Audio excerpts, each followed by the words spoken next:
Salut à tous, c'est Revan. Aujourd'hui, souvenir destination numéro 5 et on va revenir sur quelque chose qui était très attendu en amont de chaque France-Irlande à l'époque, les chocs Mathieu Bastaro, Jonathan Sexton. Épisode numéro 1, lors d'un France-Irlande en 2014, à 15 minutes de la fin, Sexton est contraint de sortir après un choc énorme avec Mathieu Bastaro.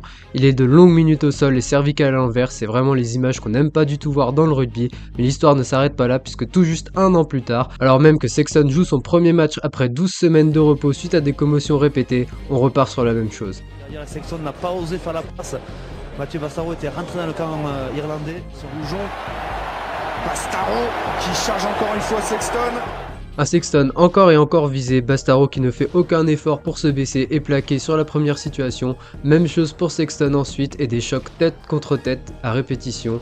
Aujourd'hui, ce serait clairement sanctionné par des cartons rouges. Tout ceci me fait penser à certains qui se plaignent souvent des nouvelles règles et des sanctions infligées désormais par des arbitres sur ce genre de situation, mais quand on revoit quelques années en arrière ce genre d'images et d'actions aussi dangereuses pour l'intégrité des joueurs, on ne peut que dire que notre sport évolue dans la bonne direction.